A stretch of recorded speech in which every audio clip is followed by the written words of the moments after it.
tachycardia storm itu ya. Gejalanya apa, Dok? Ya nggak sadarkan diri lah.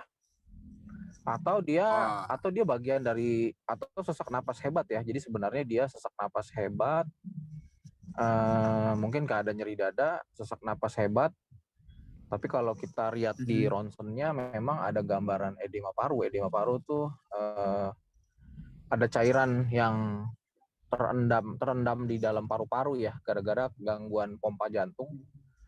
Nah, gangguan pompa jantungnya penyakit dasarnya karena serangan jantung sebenarnya, tapi nggak mungkin nyeri dadanya tidak begitu dominan.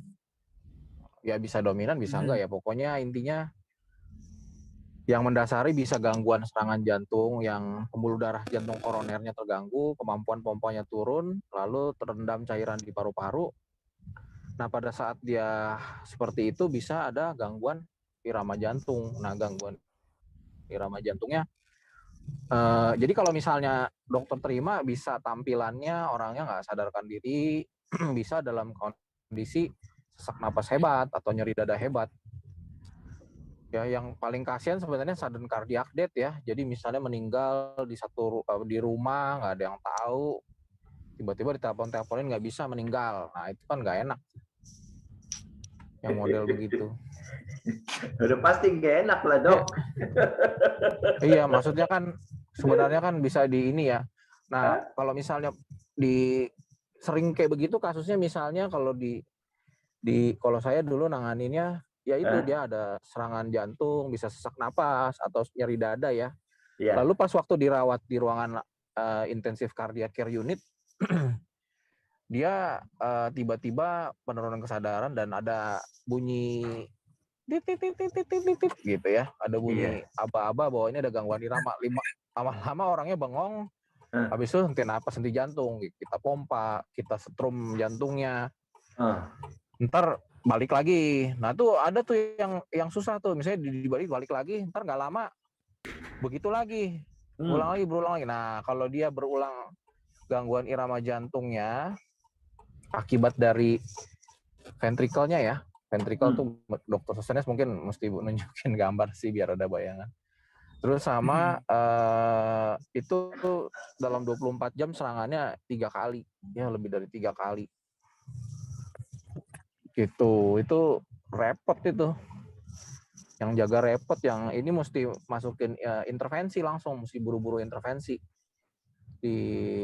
Di ICU tuh mesti masukin itu karena apa ya? tindakan. Terus serangan jantung itu begitu sampai begitu. Iya, paling sering karena awalnya ya karena jantung koroner, Pak Awi. Paling sering.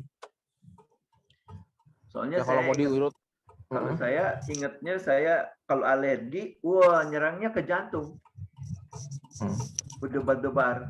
30. Iya. Ya mungkin masih SVT kali ya, atrial tachycardia. Karena kalau dia ventricle tachycardia yang tipe yang di bawah lebih berat tampilannya. Ya? Biasanya tampilan lebih berat. Jadi dia nggak mompak lagi darahnya ya. Iya, karena terlalu cepat kan jantung itu dia harus diisi dari atas tuh darahnya. Iya. Supaya dia ngisi satu rongga jantung itu. Jadi misalnya saya mau isi jantung dulu, isi 200 cc misalnya lah, bodoh-bodohnya ya. 200 cc saya isi. Nah, kalau dia gerakannya terlalu cepat, mungkin terisinya cuma 50 cc udah kebuang, udah langsung dibuang, langsung dikeluarin. Tapi kalau dia bergerak lebih lambat, kesempatan untuk menerima darah dari atas itu lebih banyak.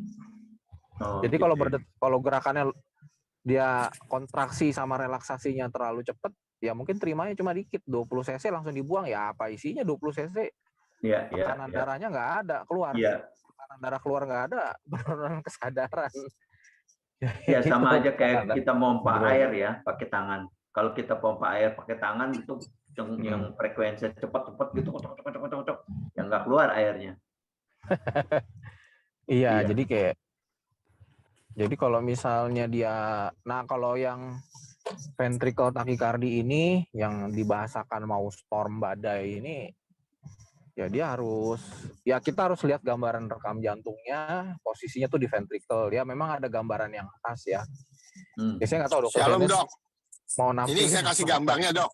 Shalom, Oh Dokter. iya, dokter Andi. Regen, saya kasih, iya. Oh iya, saya belum lihat tuh. Oh iya, ya itu di ventricle. Jadi iya dia di bagian ventricle ya, di bagian bawah tuh dia untuk yang sebelah kiri itu untuk left itu untuk memompa darah ke seluruh tubuh ya. Ya.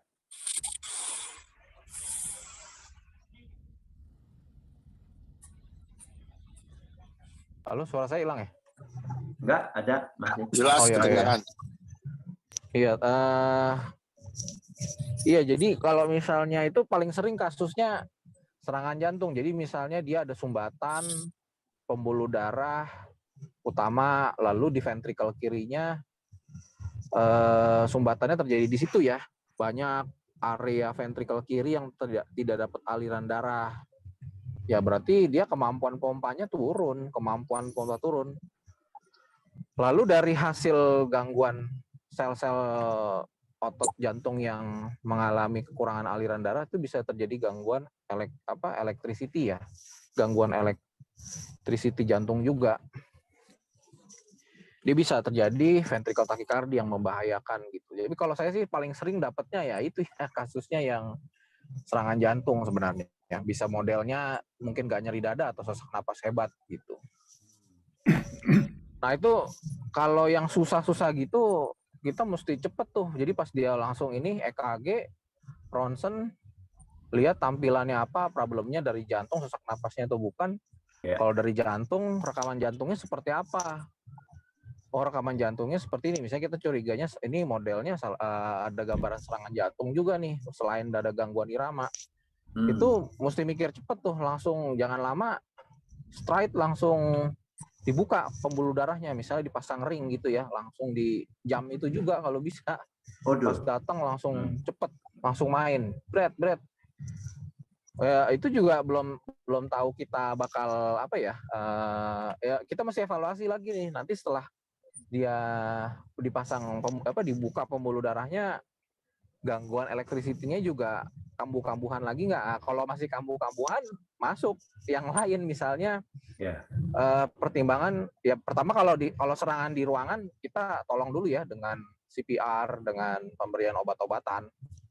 Tapi kalau misalnya gagal, tekanan darah drop, biasanya kita pasang balon dulu satu supaya tekanan darahnya agak naik, perfusi di jaringannya lebih baik, baru sekalian pasang itu apa? Implantable convert defibrillator ya, defibrillator ya dipasang di situ. Lebih soalnya kalau untuk VT yang berulang terus habis itu sulit dikendalikan, pemasangan alat ICD itu lebih baik daripada penggunaan obat lo kambuh-kambuh. Ya pastilah ya, itu pasti. Ada juga, cuman bisa ada juga kalau gagal diablasi ya. Oh. Iya itu makanya senternya harus mumpuni. Kalau center rumah sakit umum saya kira takutnya kurang ini ya. Iya. Kalau di rumah sakit khusus di jantung sih lebih enak main-main. Semuanya udah ada komplit ya. Jadi dia juga udah biasa gitu ya. Nakesnya juga udah biasa ngeliat ini. Pengalaman sama ini dia udah biasa. Beda sama yang umum. Kalau umum, kalaupun memang dokternya biasa, mungkin fasilitasnya bergerak lebih lambat. Ada kecenderungan seperti itu sih. Lebih ready-nya tuh jauh banget. Dokter Regan, kadang-kadang untuk ya. Sebetulnya dia itu sudah di Abdi Waluyo, Dok, dilakukan. Oh, gitu ceritanya. Kemudian karena tidak membaik dibawa ke Harapan Kita. Oh, dirujuk. Terjadi aritmia. Kemudian sampai dilakukan ablasi. Oh, ya udah ablasi ya. Yang menjadi persoalan adalah pompa jantungnya sudah sangat lemah. Iya, itu tadi. Iya. Ototnya lemah atau apanya? Iya, ototnya, Pak. Oh. Jadi gini Pak W, itu kan biasanya kan itu memang biasanya satu paket repotnya begitu tuh. Jadi pas lagi serangan jantung, Ada, kita bilangnya ya, ada sel-sel otot jantung yang masih viable sama non viable, maksudnya yang masih bisa. Ibaratnya gini, kalau kita buka pembuluh darahnya, sel-sel yang tadinya udah mau mati nih masih bisa bangun lagi buat hidup. Itu berapa banyak? Kalau misalnya yang terkena sangat banyak, atau bayangannya pembuluh darah utama ya yang kena ya, itu mungkin lebih repot itu.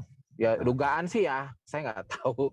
Tapi dugaan yang pembuluh darah utamanya biasanya yang sulit dikendalikan itu tuh, yang kena di bagian pembuluh darah utama.